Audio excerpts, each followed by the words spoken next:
නවකවදී කියන එක මම දකින්නේ තරුණ අසහනයේ උදාහරණයක අවස්ථාවක් හැටියට.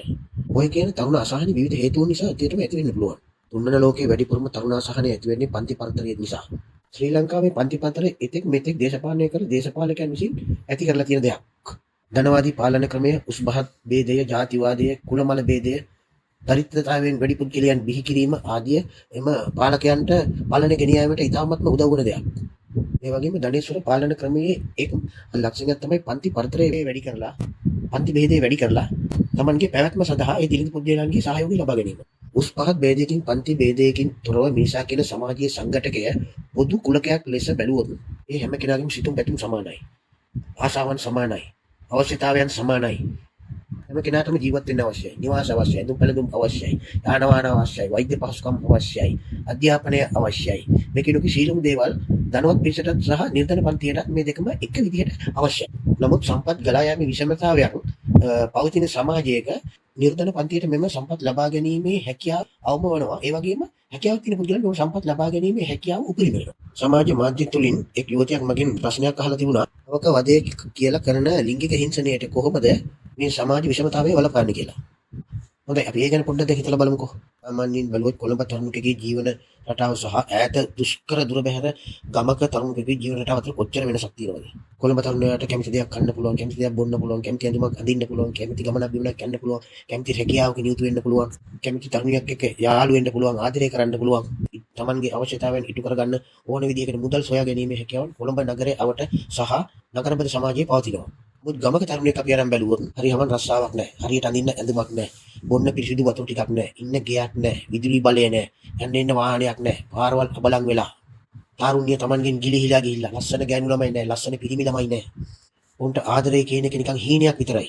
තරුණ හැඟීම් කියන ඒවා නිකන් හීනයක් විතරයි.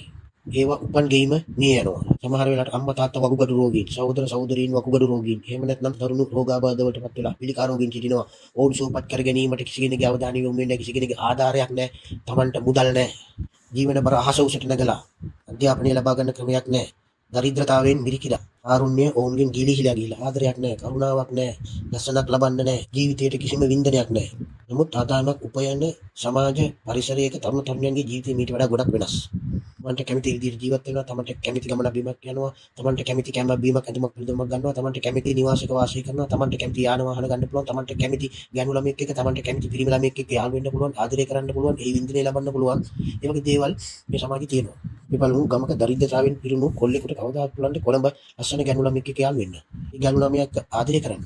ළමයාට කැමති ආහාර පාන, කැමති සුවඳ විලවුන්, කැමති ඇඳුම් ආයිත්තම් කවදාවත් ගමක පිරිමිකට පුළුවන් ද අරන් දෙන්න.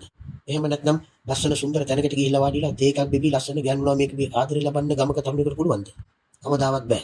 ඒ නිසා ඔවුන්ගේ හිත් හැමදාම හීනමානෙන් පෙළෙනවා, දරිද්‍රතාවයෙන්, පීඩණයෙන් පෙළෙනවා, අසහනයෙන් පෙළෙනවා.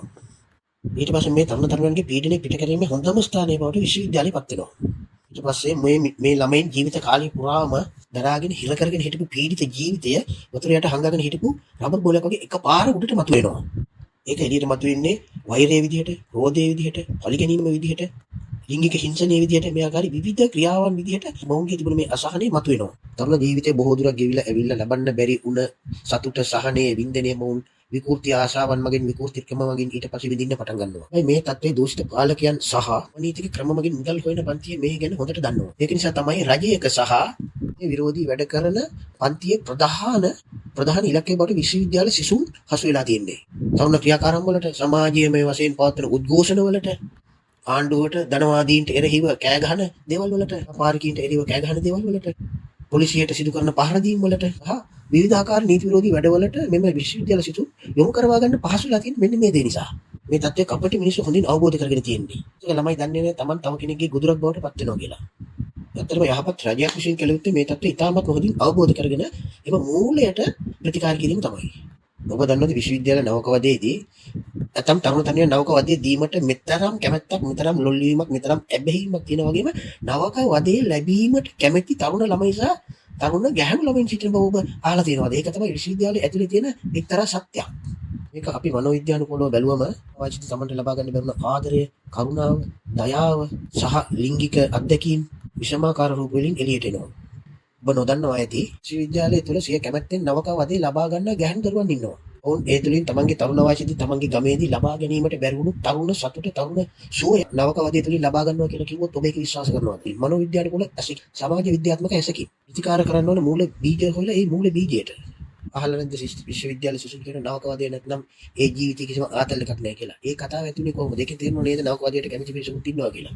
මේ හැම දෙයක්ම ජනහිතවාදී බුද්ධිමත් උගත් පාලනයක් විසින් කරන පරිපාලනමය කටයුතු මගින් ඇත්තටම වළක්වන්න පුළුවන් පාලනය කරන්න පුළුවන්. තාමත්ම හිතකර රටක් හදන්න පුළුවන්.